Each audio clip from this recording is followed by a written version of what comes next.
अब बात करते हैं एक ऐसा सॉल्यूशन भी होता है जो स्टेरिलाइजेशन का काम करता है, जिसको बोलते हैं एथिल एल्कोहल। उसमें कैसे तैयार करते हैं? एथिल एल्कोहल का 70% घोल 100% एल्कोहल से ज्यादा प्रभावशाली होता है, क्योंकि 70% एल्कोहल की भेदन क्षमता 100% एल्कोहल से ज्यादा होती है। एथिल एल्कोहल जो अपन स्टेरिलाइजेशन के लिए प्रोसेस करते हैं, तुमने हॉस्पिटल सीएससी पीएचसी में देखा होगा, एक ऐसा सोल्यूशन होता है। कोई भी अपन निडिल या फिर ऐसा कोई भी ऐसी चीज होती है, इंस्ट्रूमेंट होते हैं जो सर्जरी के माइनर ओटी में, उनको हमेशा यूज करने के बाद में किस में रखा जाता है? एथिल एल्कोहल के अंदर रखा जाएगा। एक सॉल्यूशन रहता है हॉस्पिटल के अंदर, गवर्नमेंट सप्लाई में भी वो आता है। उसी एल्कोहल से अपन स्टेरिलाइजेशन करते हैं। तो वो क्या है, उसका में क्या रहता है, 70% क्या रहती है उसमें? अल्कोहल रहती है एथिल एल्कोहल में। 100% अल्कोहल नहीं रहती, क्योंकि जो 70% अल्कोहल होती है, इसकी भेदन क्षमता होती है बैक्टीरिया की, वो 100% अल्कोहल से ज्यादा होती है, इसलिए इसमें 70% क्या मिलाई जाती है? Ethyl alcohol. स्पिरिट तो समझते हो, वो स्पिरिट। हॉस्पिटल में प्राप्त होने वाले हॉस्पिटल एक्वायर्ड इन्फेक्शन को नोजोकोमिकल संक्रमण भी कहते हैं। तो हॉस्पिटल के अंदर जो प्राप्त होने वाले जो संक्रमण होता है, उसको हॉस्पिटल एक्वायर्ड इन्फेक्शन या नोजोकोमियल संक्रमण भी कहलाता है। अब अपन आगे चलते हैं।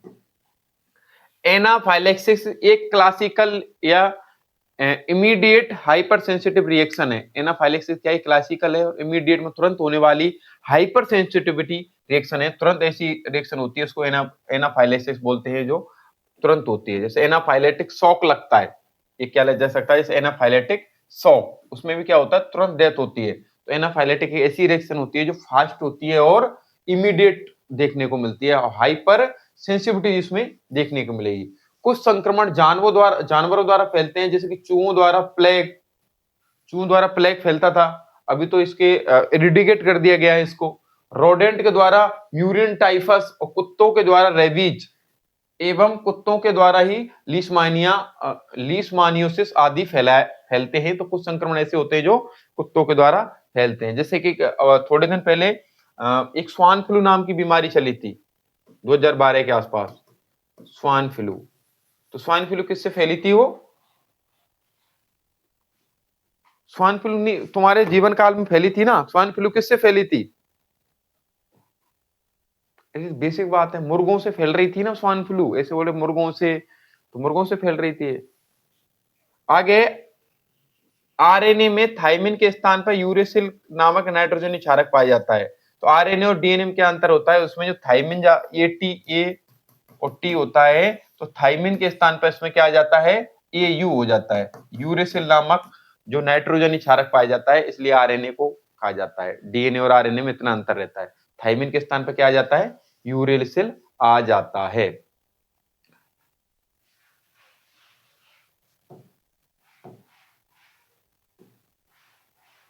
आगे आता है, डीएनए में 4 नाइट्रोजन क्षारक पाए जाते हैं, एडेनिन, गुआनिन, साइटोसिन व थाइमिन। इंपोर्टेंट है, ये क्वेश्चन पूछा जाता है।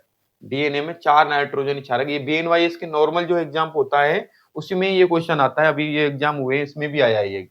तो इसमें डीएनए में 4 नाइट्रोजन क्षारक पाए जाते हैं, जिसको एडेनिन, गुआनिन, साइटोसिन या थाइमिन कहा जाता है। जीन को डीएनए से बने होते हैं। जीन्स किसने के बने होते हैं? डीएनए के बने होते हैं, डीऑक्सीराइबो न्यूक्लिक एसिड। अब बात करते हैं इमीडिएट हाइपर सेंसिटिविटी रिएक्शन एक एंटीबॉडी मीडिएटेड अभिक्रिया है, जबकि डिलेड हाइपर सेंसिटिविटी अभिक्रिया एक सेल मीडिएटेड अभिक्रिया है। तो दो प्रकार की रिएक्शन हो गई। पहली तो क्या थी? इमीडिएट हाइपर सेंसिटिव रिएक्शन, ये एंटीबॉडी मीडिएटेड रिएक्शन है, और जबकि डिलेड हाइपर सेंसिटिविटी जो रिएक्शन होती है वो सेल मीडिएटेड अभिक्रिया होती है। आगे आता है एनाफाइलेक्सिस। कुछ मीडिएटर्स हैं, जैसे कि एनाफाइलेक्सिस क्या क्या कुछ मीडिएटर होते हैं, जो कौन कौन से हैं? हिस्टामिन, हिपेरिन, सीरोटोनिन, प्रोस्टाग्लैंडिन और ल्यूकिट्रिन्स। हिस्टामिन का नाम सुना है? हिस्टामिन क्या चीज है? तो हिस्टामिन रिलीज होते हैं, जैसे अगर किसी के अपने को एलर्जी हुई है, तो एलर्जी होने के पीछे कोई ना कोई हिस्टामिन कारण होता है। बॉडी क्या करती है? हिस्टामिन रिलीज कर देती है। हिस्टामिन की वजह से क्या होता है? हमारी बॉडी हमारे खिलाफ क्या बनाने लग जाती है? एंटीबॉडी बनाने लग जाती है, इसकी वजह से क्या अपने को एलर्जी देखने को मिलती है। हिपेरिन प्रोटीन होती है, सीरोटोनिन, प्रोस्टाग्लैंडिन, ये सब क्या है? एनाफाइलेक्सिस के उदाहरण होते हैं। एनाफाइलेक्सिस की वजह से ही अपने शरीर में ऐसी रिएक्शंस होती हैं या फिर क्रियाएं होती हैं। अब अपन आगे देखते हैं, ये मीडिएटर है एनाफाइलेसिस के। एलाइजा का पूरा नाम एंजाइम लिंक्ड इम्यूनोसॉर्बेंट अस्से। ये कौन सी बीमारी में किया जाता है एलाइजा टेस्ट? एलाइजा किस में करते हैं? एलाइजा टेस्ट कौन सी बीमारी में करते हैं? किसमें?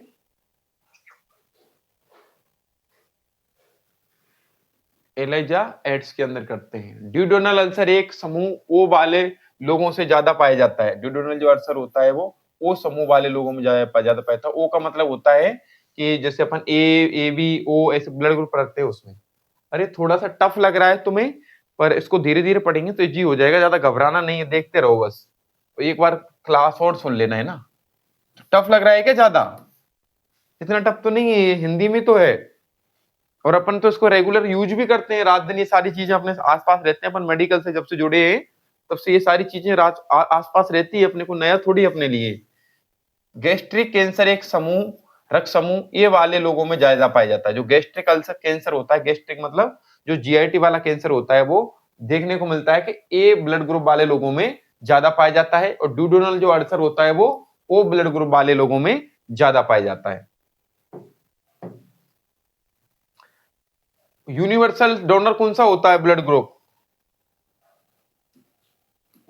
ऐसा ब्लड ग्रुप कौन सा है जिसका कौन सा? O positive. ओ पॉजिटिव के वो नेगेटिव? और यूनिवर्सल वो जो ग्रहण कर सकता है उसको क्या बोलते हैं? तो दोनों पॉजिटिव होंगे क्या? ये ओ नेगेटिव होता है, ये भी पॉजिटिव होता है, देखना है इसको, ठीक है। ओ नेगेटिव तो यूनिवर्सल डोनर होता है, ए भी पॉजिटिव किसी का भी ब्लड ले सकता है। आगे, एलाइजा जांच का उपयोग रोटा वायरस एवं हेपेटाइटिस ए वायरस का पता लगाने में किया जाता है। तो एलाइजा टेस्ट किसमें किया जाएगा? रोटा वायरस और हेपेटाइटिस ए का पता लगाने के लिए किया जाता है, और उसमें भी किया जाता है एड्स का पता लगाने के लिए। पानी में अत्यधिक फ्लोरीन की वजह से दांतों का एनिमल पर धब्बा पड़ जाते हैं। एनिमल क्या है? दांतों पर पाए जाने वाले एक प्रोटीन होती है, और सबसे मजबूत प्रोटीन है ये बॉडी की। इस पे क्या है, फ्लोराइड की वजह से, फ्लोरीन की वजह से दांतों पर क्या पड़ जाते हैं? धब्बे पड़ जाते हैं। तो ये फ्लोरीन क्या है, आजकल पानी में बहुत ज्यादा पाई जाती है, जिसको फ्लोराइड अपन बोलते हैं। इसलिए ज्यादातर हो सके तो फ्लोरीन वाले पानी से बचें, इससे बहुत सारी डिजीज भी होती हैं आगे जाके। फॉर्मेट्स वे ऑब्जेक्ट होते हैं जो रोग उत्पन्न करने वाले सूक्ष्म जीवों द्वारा कंटामिनेटेड होते हैं। तो फॉर्मेट्स क्या है? वे ऑब्जेक्ट होते हैं जो रोग उत्पन्न करने वाले जीव होते हैं, उनसे इन्फेक्टेड, कंटामिनेटेड मतलब उनसे दूषित हो जाते हैं, उनसे दूषित होते हैं। एक पोषक पदार्थ जिसका उपयोग सूक्ष्म जीवों की वृद्धि के लिए किया जाता है उसको मीडियम कहा जाता है। मीडियम मतलब सूक्ष्म जीवों को पता लगाने के लिए अपन क्या करते हैं? अगार अगार का नाम सुना है? अगार अगार। तो अगार अगार ऐसी जो कुछ पदार्थ होते हैं जिनको सूक्ष्म जीवों की वृद्धि के लिए मीडियम या माध्यम के रूप में उपयोग किया जाता है, उनको अपन क्या बोलते हैं?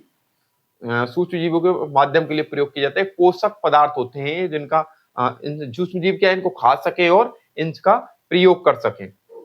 परजीवी की बात करें जिनको पैरासाइट्स कहा जाता है, वे जीव होते हैं जो दूसरे जीव से भोजन ग्रहण करते हैं परंतु बदले में कुछ नहीं देते। परजीवी क्या है कि दूसरे पर वो आश्रित रहते हैं, मतलब वो खुद का उनका कोई अस्तित्व नहीं रहता, वो दूसरे से खाना लेते हैं और उन्हीं पर अपनी जीवन यापन करते हैं। उनको इसीलिए तो क्या कहा जाता है? पैरासाइट या परजीवी कहा जाता है। एड्स का पहला केस 1981 में यूएसए में मिला था, ये भी इंपॉर्टेंट है। एड्स का जो पहला केस मिला था वो 1981 में कहा मिला था? यूएसए या अमेरिका के अंदर मिला था। और भारत में कब मिला था?